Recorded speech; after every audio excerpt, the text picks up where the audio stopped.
And that was at the very start of my career. So it kind of like stuck with me. Yeah. All the way through. Yeah. So like, right, if I want to make money, I'll go have my own business. Yeah. And that's pretty much the driving force behind Yeah. why I set my own business up. It was very much money orientated in the start. But then you just kind of like fall in love with the process of it. Yeah. And now it's like, you couldn't really think about going back employed because it just seems like an alien world. Yeah. So Absolutely. it's definitely sort of like changes you in your outlook on things. For me, it's the freedom that Yeah. I've just become obsessed with. Like an absolute addiction is just to that freedom of just being like what you want to do when you want to do it. Really, you know. It is I'd say some people, they kind of like build themselves like a little prison. Yeah. In their own mind of like, I got to do this, got to do that, got to do that. Yeah. And they kind of tie themselves down too much. Whereas I think like now, because you're stepping away from the plumbing a bit more now, aren't you? Yes. So you kind of, do you think that's like led into like more freedom, like the way you're moving now, opposed to when you were running your plumbing business full time? It's a couple of things. It's created more freedom because currently it's kind of one thing's shutting down as another thing's going. So it's created a little bit more. I don't know if it's created more time actually. I feel like maybe it's taken a little bit of freedom away because I'm not earning as much money as I was before. So I haven't got that luxury, which is a natural thing when you're, you know, starting things and whatever. But it's about what's going to happen in 5 years' time, what's going to happen in 10 years' time. You know, I'm a little bit older than you. I'm 33, but I'm very aware that I feel very young still, and I've still got a long time to build something to be very proud of. You look at sort of like the average age of people. We're living longer nowadays. Like yeah. A little while ago, it's like middle age used to be like 35, 40. Yeah. And now it's like 50. And so I think everyone takes for granted time. Definitely. Yeah. I think everyone wants to have the instant game opposed to the long game. Jeez, yeah.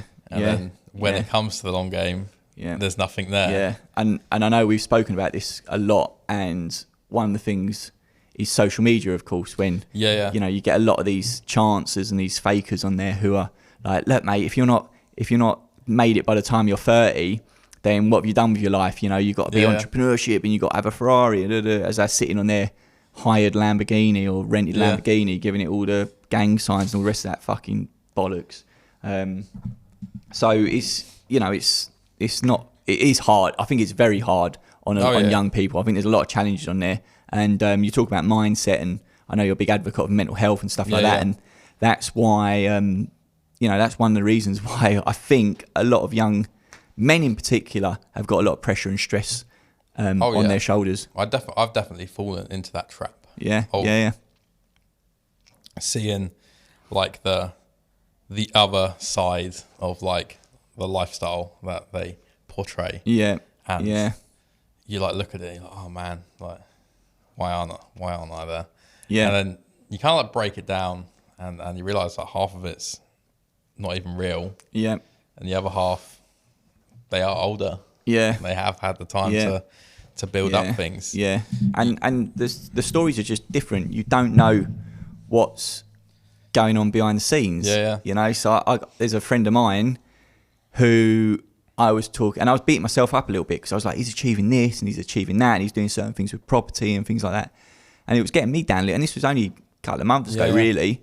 And so I had a bit more of an honest conversation with him about it. And he just had more privilege, is a bit of a buzzword at the moment. He just had more help and support around him with things that I couldn't do, such as going and staying rent-free in places and things like that, which I haven't got that luxury of.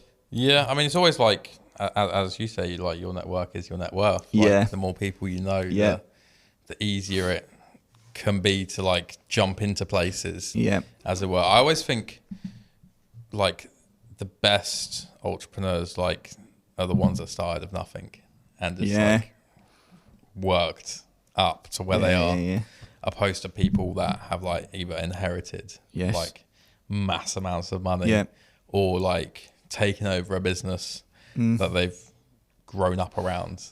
I always think when it comes to work ethic, the guys that started with nothing are always going to be there, grinding away. Is what I think. Like, because I know people that they're going to inherit like big businesses that have been built up over like 30, 40 years, and they already don't appreciate it. They just see it as like a cash cow, as it were. They're like, yes, I get this money in, and they go out and they buy flash cars. Show it off doesn't on have social the same media. value, does it? And then it's like their parents who have like put in the work, and they don't show off their stuff, and it's like different. We always used to see it on sites and stuff like that, and any tradesmen that are listening to this now will know that the builder's son's normally the laziest guy on site, you know, and it'd be like he's just got, and he knows he's never going to get sacked. He knows that he's getting paid regardless of what he does, and he's just, you know, he's just lazy, really. Obviously, not all the time. I don't want to just stereotype everyone, but I've seen a lot of that. However, there is also a flip side to it, where I don't know if you're into your boxing at all, where Eddie Hearn, for instance, has inherited his, you know, taken over his dad's business and this and that, and he's, you know, rolled his sleeves up and built it up to be even bigger and better than it was before. Yeah, I don't know. I think it's like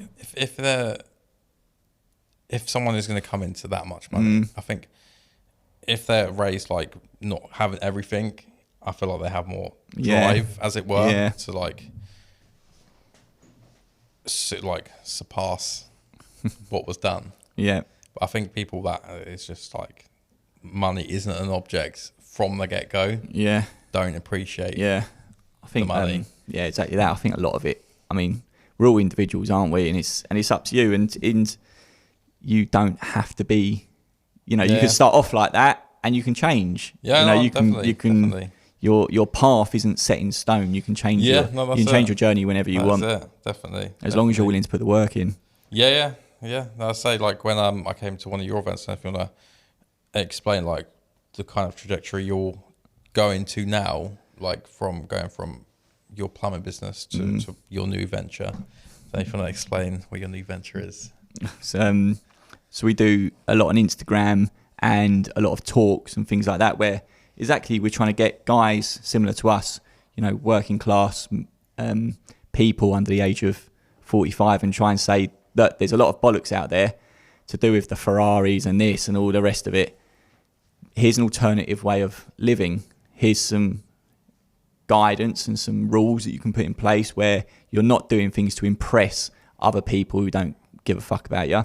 You're doing things actually which are going to benefit you in the future. You know, very simple stuff, putting money aside each month, and really what can be achieved for later on in life, which just then gives you, for me anyway, it's given me a bit of a safety net, and it's given me a bit of a, it's given me more than a safety net actually. It's kind of like, no matter what happens in life, it's kind of going to be all right. And it just installs discipline and habits and things that are synonymous with everything else. No, because I remember my brother came down to one of the events, and he always used to be on the mindset of you live your life pay packet to pay packet. Like you spend all your money, you get more money, and then spend it all again. And now he actually puts quite a bit aside. Brilliant. But you know, we don't live. No one is paycheck to paycheck because 20% is taken out. The government, you know, the government take their slice out of it, and that's the reality of it. Is they know that we're financially illiterate. Why are we financially illiterate? Because they don't teach us certain things, and let's not go down that rabbit hole. That's for the After Hours podcast where we talk tinfoil hats and conspiracies. But you know, they don't trust us with money, so they take it first of all, and they go, we know you're going to waste it, we know you're going to spend it all, so we've got to take our slice first. And that's all it's about, is just giving yourself a little bit of that as well, and then going, right, this much is left, and if you want to go and blow it, go and blow it, do what you want to do. But there's always that little bit in the background, and you don't notice it. I definitely think we're at like a crossroads in time at the moment in terms of the aspects of money and wealth. Like the cost of living is crazy right now. Like I wouldn't say everyone. A lot of people are panicking about a recession coming. I don't know if you've noticed anything dropping off with what plumbing you're doing. The cost of living is crazy for us lot. Yeah. For the wealthy, they don't give a fuck. Yeah, no, that's like, what I mean. Inflation is relative, and that's not something we talk about enough. Yeah. You know, but diesel and petrol and everything else is going up. Food's going up. The whole lot's going up. Yeah. But if you are earning 30 grand a year and your expenses go up by, a percentage, it's a significant portion of your wage. If you're earning 300 grand a year and everything's gone up by that same amount, it's pretty irrelevant. Yeah, like everything is relative in that aspect. But I think like, especially because like your sort of venture is like, especially targeting people who are employed as well. Yes, with that, absolutely. Is there sort of anything that you've planned for in how to cater for that, for them? In what way? Sorry. So everything is relative, as you say. Yeah. So like the wealthy, it's not going to matter. Yeah. But to sort of like your average earners, is there anything you've changed in what you preach, basically, or is it just the same? No, the rules will remain the same, and that's because part of what we talk about and teach, which is, mainly is built around that 10% rule of 10% of your wage just gets moved out. Yeah. Like, that takes the thinking out of it. You're always going to take 10% of your wage out, and then you've got the stuff to spend on other bits. So it hits home even more that should you change your mobile phone contract, should you shop around more for your car insurance and stuff like that. And look, the reality of it is, as much as we hate things going up, we can't control it. They are going up. Yeah. So we need to find ways to lower the amount we're spending by cutting back on other things, or increase the amount we're making. What we never do is dip into that 10%. That's it. You can't turn around and phone up the HMRC and go, look, mate, dog food's gone up, petrol's gone up, baked beans have gone up. I'm only paying 15% this month. You wouldn't even get through to someone to have a conversation with them. I don't even know who you'd speak to about it. But it just don't happen, does it? Yeah, no, it's always like, I always find like, especially when we went through like finding out what you spend your money on. Yeah, it's crazy, isn't it? Like, I didn't know how much money I spent on Greggs when I used to go to Greggs. And it's a lot. Yeah. But it's like such small things that add up that you don't realise. Then you're like, I've spent like £300 this month on Greggs. Yeah. And it's a lot. Like £300 to someone, there's quite a lot of money. Yeah, absolutely. Especially like in like lower earning brackets, like that is the difference between like eating and not. So do you know what I see a lot on the social media as well is you got a lot of these influencer sort of people or whatever who started speaking a couple of years ago about the similar thing to what I'm talking about, which is cutting out that coffee and all the rest of it. And now it's kind of gone full circle and flipped the other way, where people are like, it's ridiculous, as if cutting a cup of coffee out is going to help me buy a house, the whole system's against us and stuff like that. Yeah. But, cutting out a Starbucks each day, or cutting out a Greggs each day, or other coffee shops are available to rip you off. Yeah, Starbucks is quite pricey if you add it all up. Yeah, absolutely. That's it. You end up doing 30 quid a week, like 40 quid a week. 10 coffees is what, like £45 or something like that? Cutting that sort of stuff out can have a big impact on your life. And I'm not here saying if you stop going to Starbucks, you're going to be able to buy a house at the end of the year. Of course not. You'd have to go more aggressive than that. But the money that you would have spent on Starbucks, if you was to put that into as part of your 10%, you're going to be all right by the time you're 60. Yeah, I think it's just like kind of like teaching you almost. Yeah. With the small things. Yeah. There needs to be a reason behind it. Yeah. There needs to be a vision, a long-term vision, a small-term vision, and whatever bits like that, really.